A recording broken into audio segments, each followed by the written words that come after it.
Ito naman, champion sa pagkanta at hanggang sa ganda ng kanyang bahay, champion din si Mark Bautista. Bago pa sumabak sa showbiz ay nag-aral ng architecture si Mark sa Cagayan de Oro College and Engineering School at umabot siya hanggang 3rd year. Kaya naman ang pagkahilig niya sa pagdedesign o pagtatayo ng mga bahay ay hindi na bago sa kanya. Samahan niyo po akong itour ang bahay ni Mark.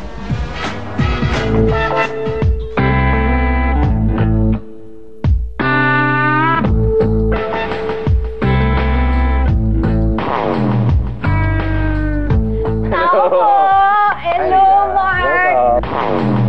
Bakit dream house? Yung wala pa ako sa showbiz, nag-drawing na ito dapat pag ma-renovate yung bahay namin. Ito yung gusto ko, yan. Pero hindi naman nagagawa kasi walang pera. Ikaw ba nag-design nito? Hindi naman. Nung first na natapos to, hindi pa yung mga door, hindi ganyan. Yung window, hindi rin ganyan.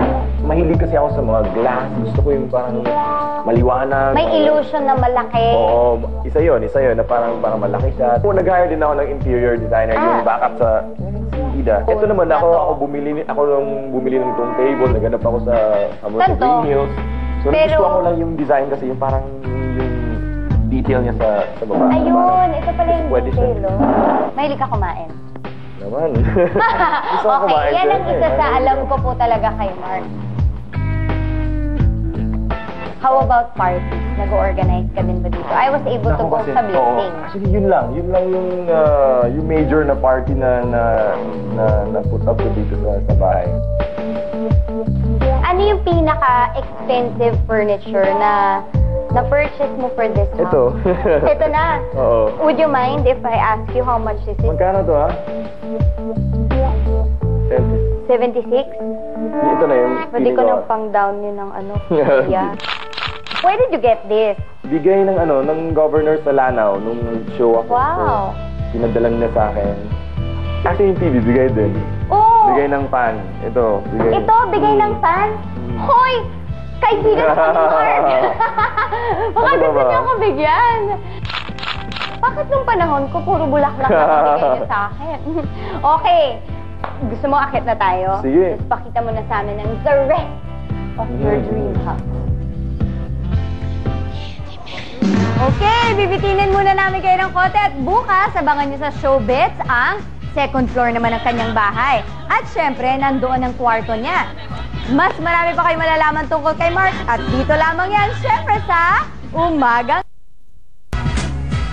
Nagbabalik po ang Umagang Kay Ganda at kung kahapon ay nabitin namin kayo, ngayong umaga naman, ipapakita na namin ang buong-buo ang second floor ng napakagandang bahay ni Mark Bautista.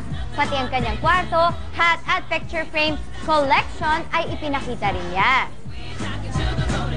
Ipakita mo na sa amin ang the rest of your dream house.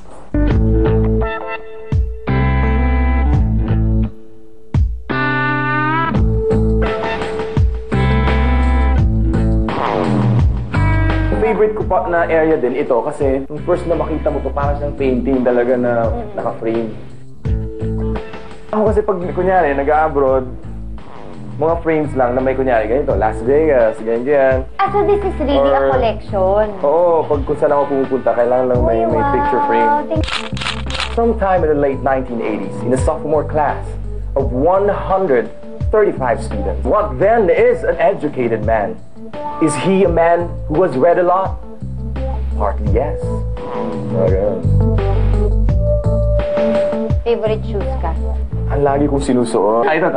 Mga nauna sa'yo. Ayan. Ba't mo gusto yan? Yung design lang niya, yung parang kakaiba lang siya. Tapos parang ang gaan. May isang look ka lang, ganun? Mas ma-t-shirt na ako, tsaka jeans pag lumalabas. Meron ka bang yung maswerteng ganon? Yung maswerteng polo? Wala Hindi ako. ba may Ang nangyari na sa akin nung pag sumasali ako ng contest, kahit oratorical, Oo. naglalagay lang ako ng coin sa paa para hindi ako kabahan. Pwede bang matingnan yung CR mo? Wow, may bathtub siya. Mahilig ka mag-bathtub? Hindi ko naman nagagamit. Dito na tayo sa kanyang kwarto. Wow, very simple and yet looks very comfortable also. Bakit ka kumuha ng telescope? Instant lang yung kwarto pag may ganyan-ganyan. Yan, may... Uy, wow! secret na compartment. Explain mo na lang sa amin yung caps. Pag nasa abroad ako, may nagbibigay. So, sabi ko, sige, i-collect ko na lang to. How many caps do you have? More than 100 siguro. Ano pa ang ma-wish ng isang Mark Bautista? And you've stayed humble the whole time. Makagain ng respect from sa showbiz, sa industry. Mula sa amin, sa UKG, you have our respect. And we are Thank you. so proud of you.